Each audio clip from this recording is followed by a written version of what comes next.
Hello, America, and welcome to This Week in Cultural Appropriation, my non-weekly, very random series of rants about things that I think are culturally appropriate. Wait, no, that's not what that means. Oh, my set of rants that's about ways that white supremacist culture steals from communities of color in ways that are lucrative to them and detrimental to us. So let's talk about it, America. I just wanted to chat a little bit about a new TV show I just saw. Well, okay, it's not new, because I watched 2 seasons on Netflix. Binge watching, my friends. Binge watching. This show is called Danger 5, and it's filmed in Australia. That's right, America. Cultural appropriation isn't just for us Americans, it's worldwide! I'll leave some links below about Australia's complicated history around race and ethnicity. Just spoiler alert, they like to kill indigenous people too, like a lot, so we have some stuff in common. So in this show, Danger 5, they do yellowface and get away with it. How, you might ask? Especially if you're a writer, former writer for that TV show, How I Met Your Mother, which also tried to do yellowface and totally didn't get away with it. I think that their problem was that they were all smug. Like, they were like, yeah, so, you know that we're not racist, so we can do this racist thing called yellowface. We're just going to do yellowface. But, like, we'll be surrounded by, other Asians, so it won't be wrong, right? Because you know we're not racist. That did not work. Now, Danger 5 does something a little more slippery. Set in the 1960s, and it's kind of like a satire, right? It reminds me of that show, I Spy. Do you remember I Spy? Oh my god, I love that show. I mean, I kind of would watch anything growing up that had a brown protagonist, but this one had a handsome brown protagonist. It was Bill Cosby. That's how you have to say his name now. You have to wince and then lower your voice just a little bit. Bill Cosby. Anyway, he was handsome and he was a spy.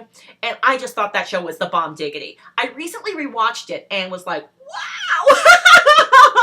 This show is so sexist and still, even with a brown protagonist, still so casually racist.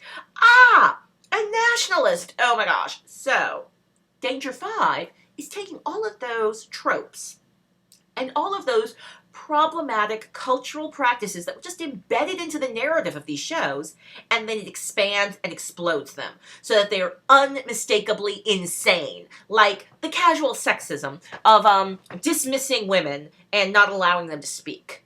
The leader of the team has an eagle head. I don't know why he has an eagle head. And he will just like take out a shotgun and put it in the face of one of the female spies if he wants her to shut the hell up. Just like, which is effed up. But none of the characters are like, oh, that's terrible. Sexism is wrong. They just all accept it because that's part of what that show is about. It's about how that sort of ugly, nasty behavior was just inside the shows and all the characters were cool with it.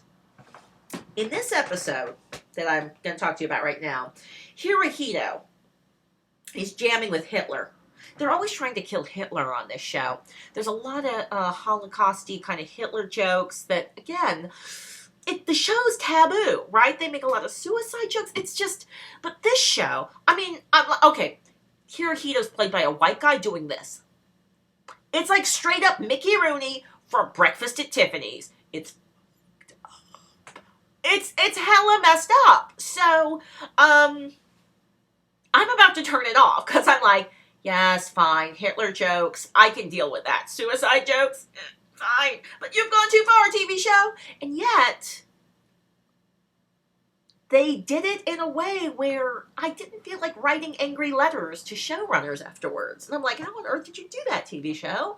And I think it's because, you know, they kept having more and more white characters, or, white characters doing this. And, like, horrible Japanese accents, right? Eventually it's revealed that somehow the way that they've been captured or they're being held someplace and it's really sweet, and so they like it so much that they get Stockholm Syndrome and think that they're Japanese but they're really not, or it might be a virus, I don't remember. plot isn't actually a really important thing to retain from a show like this. Anyway, you've got all these white people pretending to be Japanese. And then in the TV universe, they are acknowledged to be white people pretending to be Japanese, which helps you, the viewer, go, huh, okay, that's better because none of these people are Japanese, obviously. But then at the end, the guy who's playing Hirohito, he's really supposed to be Hirohito. And nobody comments on it. And it's effed up. But it's effed up in a really smart way. It's acknowledging that yellowface was a commonly used and stupid-looking and inaccurate practice in entertainment. Well, a lot of entertainment in the 1960s. I'd like to say they don't do it anymore now, but sorry, America. It's still happening. Yeah. That episode of How I Met Your Mother was like a year ago, 2 years ago. It's pathetic, America. Seriously. But, Danger 5, you somehow did it. I cannot believe that once again I am making a video that is lauding people doing yellowface. But this show did it better than the Unbreakable Kimmy Schmidt. I'm impressed. I, in fact, think that maybe the Unbreakable Kimmy Schmidt needs to watch and take some notes and figure out how to do its entire red face thing and make sure that they are acknowledging somewhere in there that red face is not only offensive, but usually not very good. All right, so that's me. Done with my rant. Super long, as rants usually are. Talk to you next week. I won't talk to you next week. I have to work.